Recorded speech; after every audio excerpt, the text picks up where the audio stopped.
ये सब क्या है?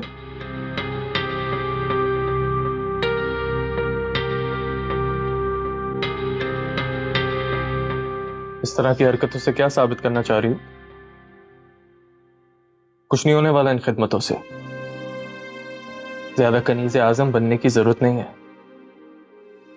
जब तक इस घर में हो बिल्कुल ऐसे ही रहो जैसे एक मेहमान रहता है। मामा,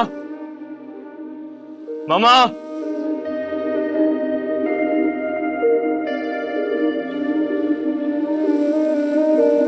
मजबूर दिल तेरे प्यार में कैसे रहे, इंतजार में बेदर्दी न देखे। मामा, ये सब क्या हो रहा है?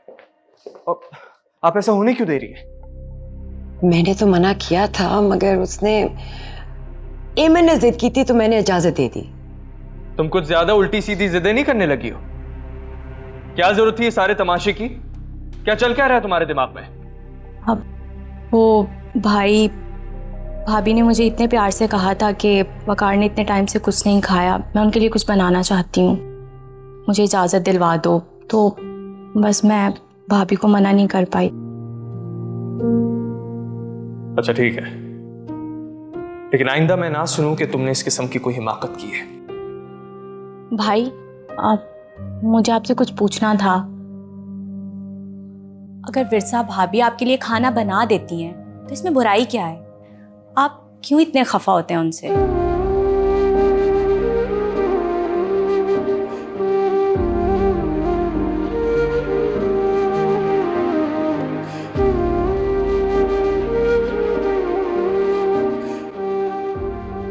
कितने अरमान थे मेरी भाभी आएगी, हम खूब मजे करेंगे।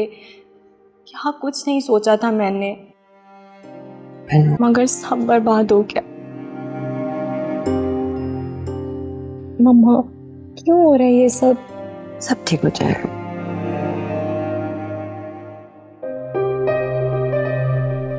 नाहिद, नया कुक रखा है तुमने? आज तो खाना बहुत ही लजीज था। मैंने आज तक इस घर में इतना लजीज खाना नहीं खाया। बुलाओ उसे शाबाश दूं, उसकी तारीफ करूं, ताकि आइंदा भी इसी तरह लजीज खाना बनाता रहे। क्यों वो कर बेटा? जी बिल्कुल बिल्कुल।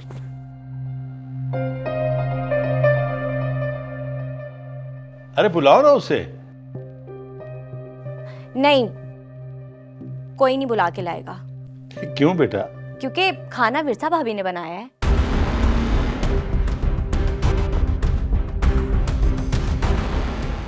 फिरसा,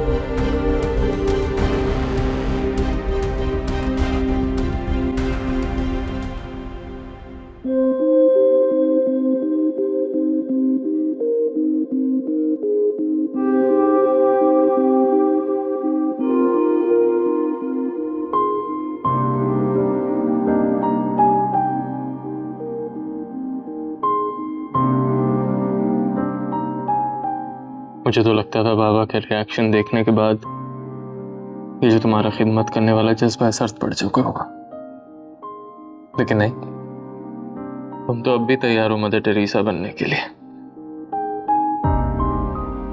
मदर टेरेसा ने तो पूरी इंसानियत की खिदमत की थी। मैं तो बस अपने घर वालों के छोटे मोटे काम करना चाहती हूँ, इसे खिदमत तो नहीं कहते।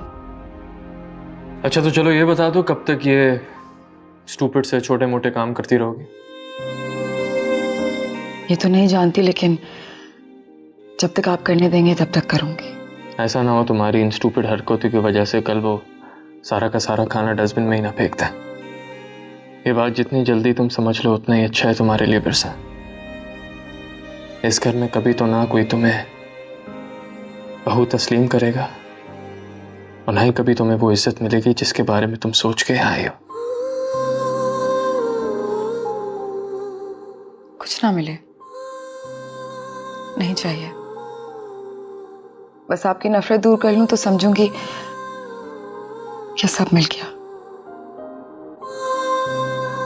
बाबा ठीक कहते हैं, बहुत डीट हो तुम। आप चाय पी लें, ठंडी हो रही है। पता है, एमन कह रही थी कि अगर लोहे के चने चबाने और अंगारों पे चलने के लिए तैयार हो तो रुक जाओ, वरना चले जाना। बिल्कुल ठीक कहती है अमन।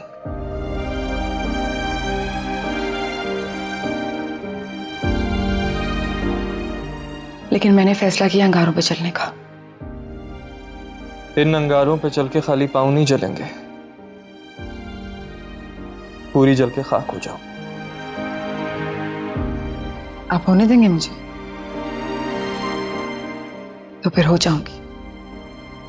बहुत बकवास करने लगी हो तुम। अब चुप कर जाओ, इतना दिमाग नहीं है मेरे पास।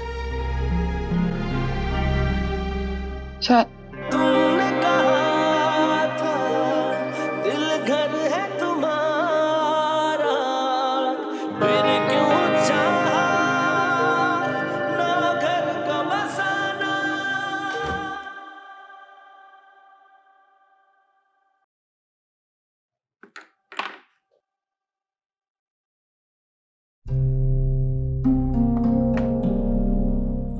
खाना यहाँ क्यों ले? वो दरअसल अब्बू जो है वो ऑलरेडी इनवाइटेड हैं डिनर पे। मामा ने खाना खा लिया और एमन ने भी बाहर से ऑर्डर कर लिया, तो मैंने सोचा आप आज मुंह में ही खा लें। गलत सोचा। मुझे हमेशा से डाइनिंग टेबल पे खाना खाने की आदत है, और ऐसा पहले भी हो चुका है कि मैंने वहां अकेला बैठ के खाया हो। जाओ, खाना डाइनिंग टेबल पे रख दो। आज यहाँ खा लें, कल से फिर सबके साथ नीचे खा लीजिएगा। क्यों, आज ऐसा क्या है? आपको खाना खाते हुए देखना चाहती हूँ।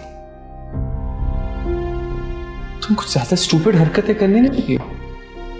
उस रात भी इसी तरह। क्या होता है ऐसे देखने से? अपना दिमाग दुरुस्त करो और इंसानों की तरह रहना सीखो।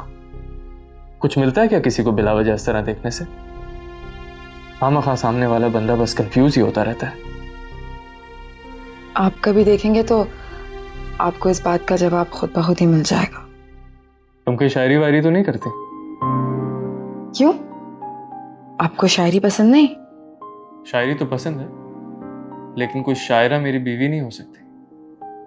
क्यों नहीं हो सकती? जाहिर है, कोई हर वक्त कैसे शायरी सुन सकता है।